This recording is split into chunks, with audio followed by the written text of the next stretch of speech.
तो देखो Z buffer algo और बेसिकली जो ये है ना विजिबल सरफेस डिटर्मिनेशन वाला पोर्शन, विजिबल एंड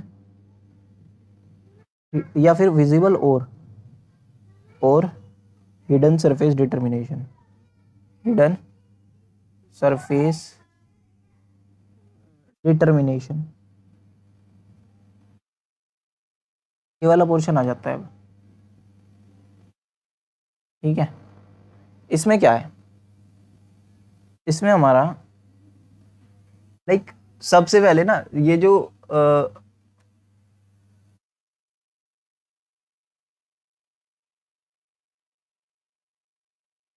इसकी डेफिनेशन अगर मैं बोलूँ, the process to determine which line or surface of the object are visible either from centre of projection or along direction of projection known as visible surface determination. तो क्या है visible surface determination? Simply ये है कि अगर मैं direction of projection के along देखूं या फिर सेंटर ऑफ प्रोजेक्शन के अलोंग, तो जो सरफेस विजिबल होगा उसको ही हम कहेंगे, उसको डिटरमाइन करने के प्रोसेस को ही कहेंगे हम कि सरफेस डिटर्मिनेशन, विजिबल सरफेस। अब इसमें ना दो टाइप के मेथड होते हैं, ऑब्जेक्ट स्पेस और इमेज स्पेस। ठीक है, इमेज स्पेस।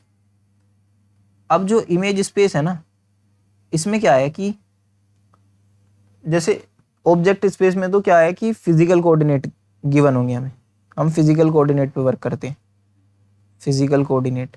और इसमें क्या होगा, इसमें हम व्यू पोर्ट या प्रोजेक्शन कोऑर्डिनेट गिवन होते हैं, है ना, व्यू पोर्ट या फिर प्रोजेक्शन कोऑर्डिनेट गिवन होते हैं, उन पे वर्क करते हैं। इसमें हम ऑब्जेक्ट के पार्ट को कंपेयर करते हैं, ऑब्जेक्ट पार्ट को कंपेयर करते हैं, मतलब कुछ पर्टिकुलर ऑब्जेक्ट के पार्ट को कंपेयर करते हैं। इसमें हम जबकि पॉइंट टू पॉइंट पिक्सल, मतलब हर एक पॉइंट को कंपेयर कर रहे होते हैं, पॉइंट टू पॉइंट, हर पिक्सल को मतलब। ठीक है, और विजिबिलिटी देख रहे होते हैं, तो वही चेक कर रहे हैं विजिबिलिटी। इसमें मेनली ना जो लाइन की एल्गो है वो यूज हो रही होती है, लाइन डिस्प्ले एल्गो, जबकि इसमें लाइन और सरफेस दोनों की एल्गो का यूज होता है ना, लाइन और सरफेस दोनों की एल्गो का। बाकी फिर फोर्थ पॉइंट आ जाता है कि इसमें क्या होता है, हम ऑब्जेक्ट के बीच में ज्योमेट्रिकल रिलेशन फाइंड करते हैं और सारे ज्योमेट्रिक रिलेशन कैलकुलेट करते हैं, ज्योमेट्रिक रिलेशन अमंग ऑब्जेक्ट। ठीक है, और क्या फाइंड कर रहे होते हैं कि ज्योमेट्रिकल कैलकुलेशन होती है, ज्योमेट्रिक कैलकुलेशन होती है, कैलकुलेशन जो कि प्रिसाइज होती है बड़ी, है ना। तो इसके लिए ना इसमें हमें एक्स्ट्रा प्रोसेसर का फ्लोट डेटा प्रोसेसर का यूज करते हैं हम। किसका? फ्लोट डेटा प्रोसेसर का, प्रोसेसर। ठीक है, जबकि इसमें क्या होता है, इसमें हमारा जो पिक्सल है, मतलब पिक्सल पिक्सल पे वर्क कर रहे होते हैं, तो ना इसकी कैपेसिटी ये ज़्यादा कैलकुलेशन नहीं कर पाता।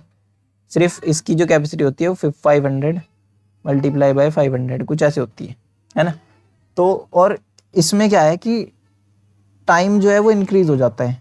सिर्फ इसमें ना ये एक थोड़ी सी डिसएडवांटेज मान लो, या फिर वो तो होती है क्या, टाइम इंक्रीज कर जाता है इसका प्रोसेसिंग टाइम, है ना, क्योंकि इसमें एक्स्ट्रा कैलकुलेशन हो रही है और इसमें हमारा लेस टाइम लग रहा होता है ना, लेस टाइम। और बस ये बहुत है, इतने पॉइंट काफ़ी है। बाकी इसके बाद आ जाती है हमारी जेड बफर एल्गो। ठीक है, जेड बफर एल्गो। तो जेड बफर एल्गो का क्या काम है, ये बेसिकली हमारा सरफेस, जैसे इसका एक डायग्राम होगा, रुक जाओ, अगर मैं ये डायग्राम बना दूं, जैसे ये हमारी वाई एक्सिस होगी, ये हमारी एक्स एक्सिस होगी, ठीक, और ये हमारा जेड हो गया, जेड 3D में है। ठीक है, तो ये नेगेटिव जेड हो जाएगी, सीधी तो बन जाओ, तो ये और टेढ़ी होगी,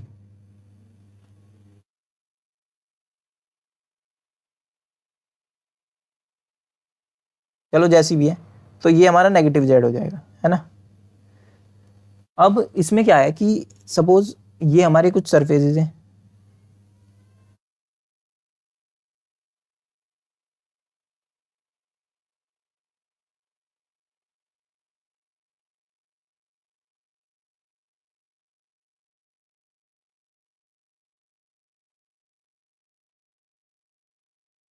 ये मैंने कह दिया S1 हो गया, ये हमारा, ये S2 हो गया, ये S3 हो गया, ठीक है। तो ये हमारे सरफेसेस है। अब जो हमारा जेड बफर एल्गो सिंपल है कि जो भी हमारा फ्रंट में होगा उसको हम पहले उसमें डाल लेंगे, मतलब उसकी वैल्यू को चेंज कर देंगे ओल्ड से। अगर छोटी वैल्यू मिल जाएगी हमें डेप्थ की, तो हम उसको ओल्ड वैल्यू से रिप्लेस कर देंगे न्यू वैल्यू जेड की। अब एक बार इसमें मैं पूरी थोड़ा देख लेता हूँ।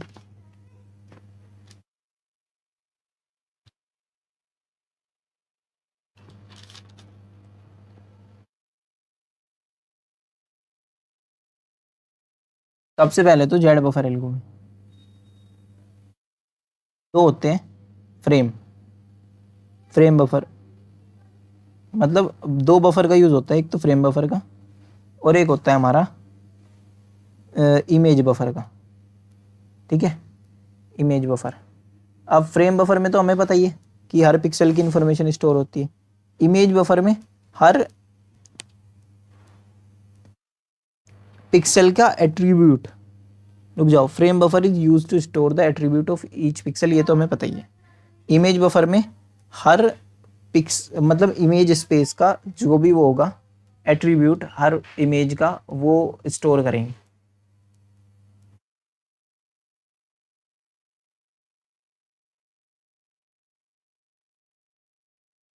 क्या ही लिख दिया भाई मैंने।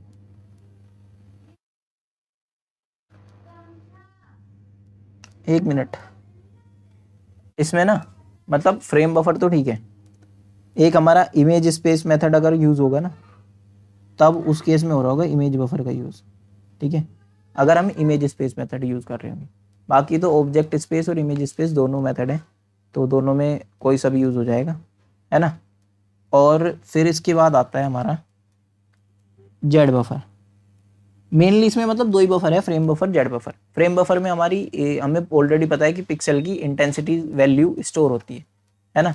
और जेड बफर में हमारी डेप्थ की वैल्यू स्टोर होगी, डेप्थ वैल्यू, ठीक है। अब basic principle of working is that the depth of new pixel is compared with the depth of pixel stored in the Z buffer. मतलब जेड बफर में जो भी पिक्सल स्टोर्ड है उससे कंपेयर होती है जो पिक्सल की वैल्यू है, मतलब नए नए डेप्थ पिक्सल की वैल्यू जेड बफर में स्टोर्ड वैल्यू से कंपेयर होती है। अगर नए पिक्सल की वैल्यू आगे हुई, फ्रंट में हुई, मतलब तो उसको हम क्या करेंगे, उसको स्टोर कर देंगे, ओल्ड वैल्यू को चेंज कर देंगे। मतलब इसमें स्टार्टिंग में तो इसमें जीरो ही पड़ी होगी, लेकिन धीरे धीरे इसमें हम क्या करते रहेंगे, चेंज करते रहेंगे। कि अगर हमारी नई पिक्सल की वैल्यू, मतलब नए जो सरफेस है या पिक्सल कर रहे होंगे ना मेनली, तो पिक्सल की वैल्यू अगर हमारी आगे हुई फ्रंट में, तो फ्रंट वाला ही तो दिखेगा। इसमें हम ओपेक ऑब्जेक्ट लेते हैं तो फ्रंट वाली ऑब्जेक्ट दिख रही होगी, तो फ्रंट में जो पिक्सल होगा अगर वो वाला, मतलब नए पिक्सल की वैल्यू फ्रंट में है, मतलब उसकी डेप्थ कम है, तो हम उसको चेंज कर देंगे ओल्ड पिक्सल वैल्यू से, है ना।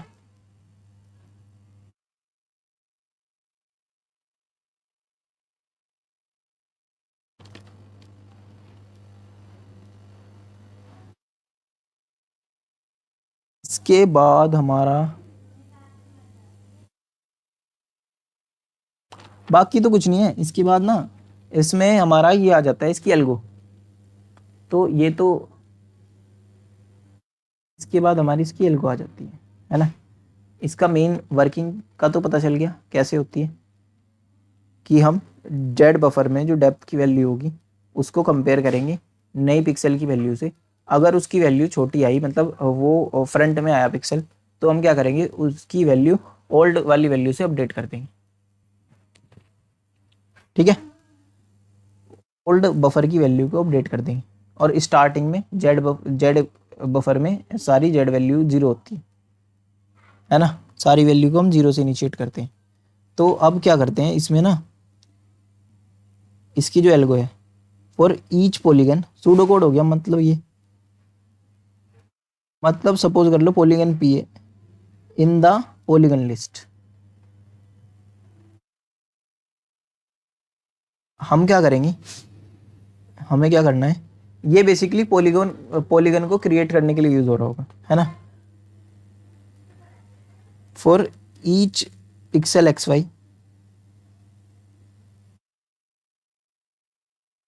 Y that intersect P.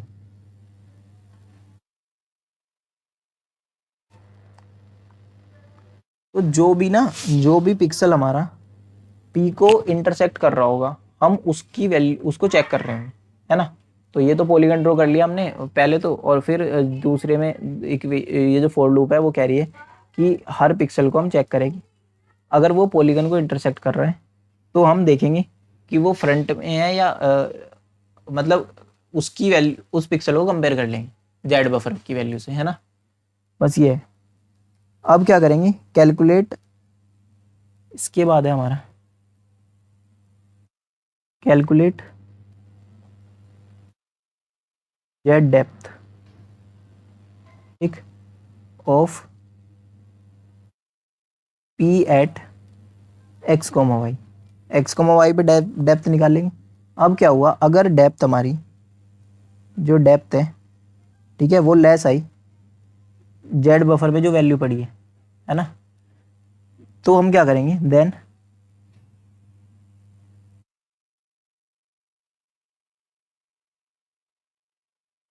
Z buffer की वैल्यू को हम अपडेट कर देंगे, किससे, जेड डेप्थ से, जो नई डेप्थ मिली है अभी हमें उससे अपडेट कर देंगे, ठीक। फिर उसके बाद जो भी होगा कलर वगैरह कलर कर देंगे कि हमने ये वाले पिक्सल को तो कर लिया, और उसकी जो भी इंटेंसिटी होगी वो अपडेट हो जाएगी।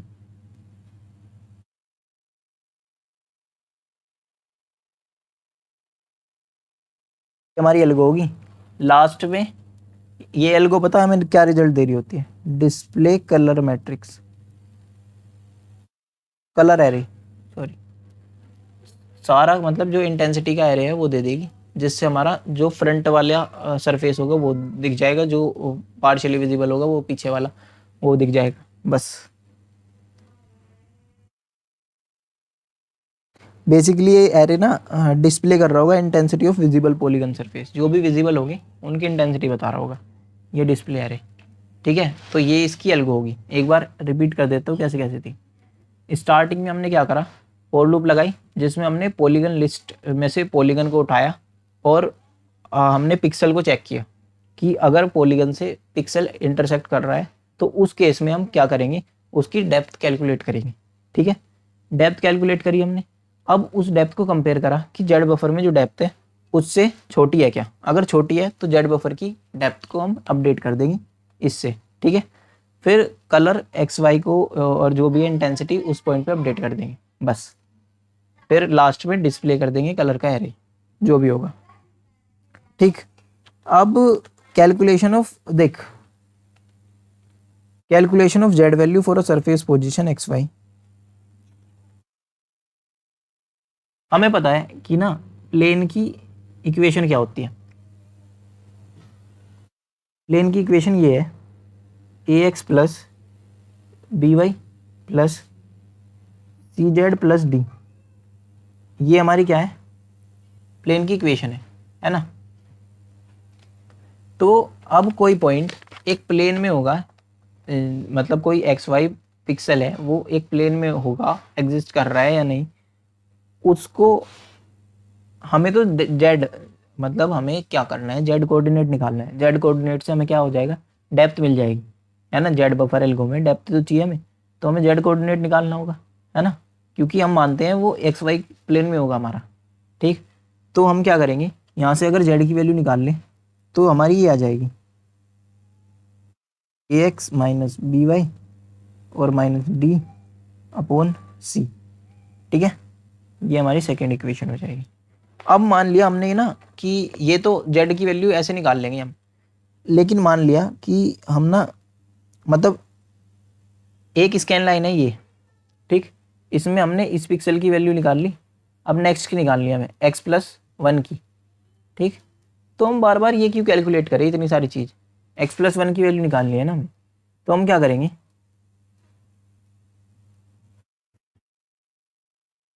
z horizontal equals to minus A, X की जगह x+1 रख देंगे, ठीक। और एक स्कैन लाइन में y की वैल्यू सेम रहेगी और d की तो है ही सेम, तो और नीचे c से डिवाइड कर देंगे।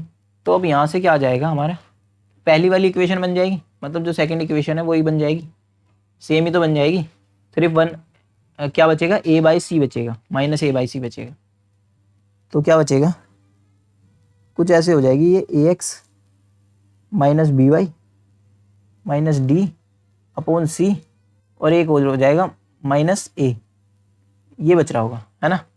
तो अगर मैं -a/c को अलग कर लूँ तो ये क्या हो जाएगा हमारा z, जो हमारा इनिशियल z था -a/c, तो ये हो गया z हॉरिजॉन्टल की वैल्यू, ठीक है।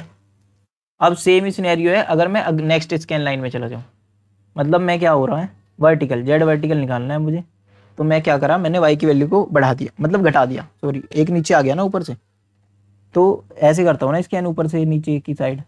तो अब क्या हुआ, -ax तो सेम है, -by-1 और -c, sorry d, -d upon c, ये है ना। तो यहाँ से क्या आ जाएगा, वही सेम इक्वेशन बन जाएगी, और z लिख देंगे और प्लस में b/c आ जाएगा, ठीक। ये आ गया z वर्टिकल का, तो वर्टिकल z की वैल्यू ऐसे निकाल लेंगे। तो ये तो हो गया हमारा सिंपल सा। अब इसके बाद एडवांटेज क्या है जेड बफर एल्गो,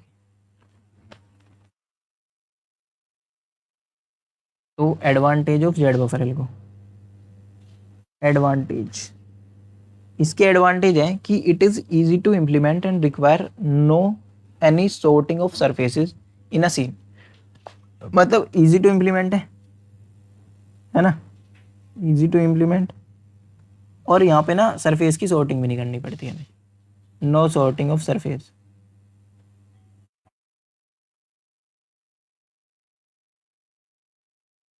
ठीक। फिर हमारा it can handle any number of object, बस किस पे डिपेंड करता है, this is limited only by computer memory to store the object, limited only by computer memory, otherwise limited only by computer memory, computer